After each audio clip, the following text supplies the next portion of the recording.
Welcome to a special LA Auto Show edition of Edmunds RoadNoise. Surely you mean Automobility LA. Yes, of course, I forgot. That's what everybody in the industry calls it. In any event, this is your look at everything that happened in the automotive industry this week and some of the things you may have missed from the Edmunds editorial team. There are a lot of new cars here on the show floor today, so we're going to cover the ones you need to know about. First up is the Jeep Gladiator. Guess what? It's a Wrangler with a bed. It also has a lot of towing capacity, around 7,600 pounds, making it best in class. A lot of off-road capability too, and Jeep says it'll fit up to 35-inch tires without a lot of serious modification. And in sports cars, we've got the new Porsche 911 and the AMG GTR Pro, a new version of the AMG GTR. And guess what? Both of them are faster than the old models. Shocking. I know. We've extensively covered the new 911 and its hybrid potential already, but Alistair Weaver will have a deep dive video and first look article on edmunds.com/roadnoise. The AMG GTR Pro seeks to give you more of a race car-like experience from behind the wheel. So it'll be really uncomfortable. Hopefully not, but it will sure be fast. In more pedestrian car news, but still pretty exciting, there's the new Mazda 3. The big news is it's all-wheel drive, and later, maybe next year, it'll be available with Mazda's newfangled direct spark-controlled compression ignition thing, and that will also be a hybrid. And as always, I am keeping my fingers crossed for a Mazda Speed version. Please, Mazda, please. The all-new Honda Passport splits the difference between the Pilot and the CR-V, both of which are our top-ranked vehicles in their respective classes.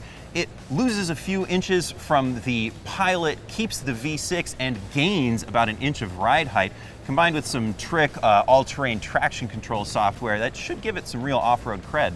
Lastly, for SUVs, there's the new Hyundai Palisade, and it's probably the least expensive thing you can get in the Palisades. It's a big three-row crossover with a lot of the features that buyers in this segment really like to see. It's also got a V6 engine with a twist. Check for more detail about that at edmunds.com/roadnoise. And now it's time for the most shocking part of the RoadNoise segment, that's EVs. Puns are my lane, Lago. Audi unveiled its e-tron GT concept, which it says has 582 horsepower. I thought they said 590 horsepower. They did, but that's metric horsepower, and here in America, we use a different measurement. Makes perfect sense. Yes.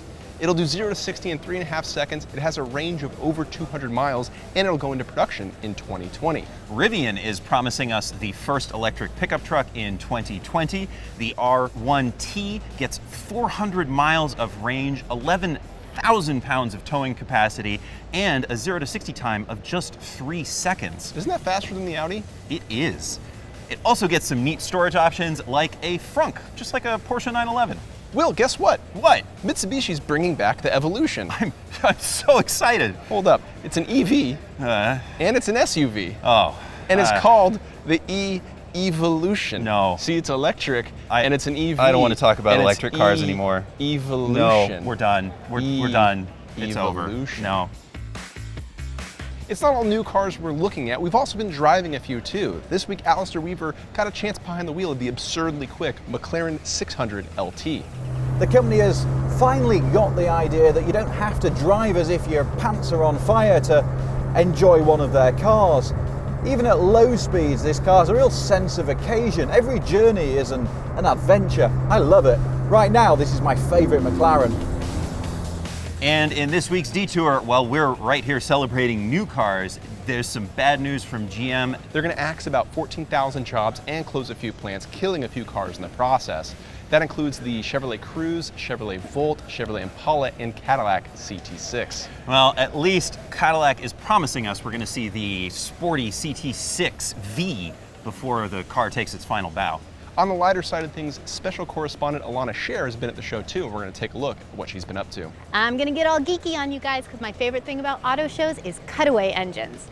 Cutaway engines have big holes in them, which normally is a problem, but at an auto show it allows you to see all those things that you're always reading about.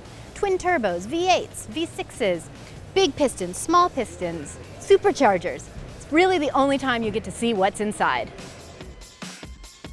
Auto shows are not just the best place to drool over hot new concept cars, they're also a great place to shop for your next car, truck, or SUV.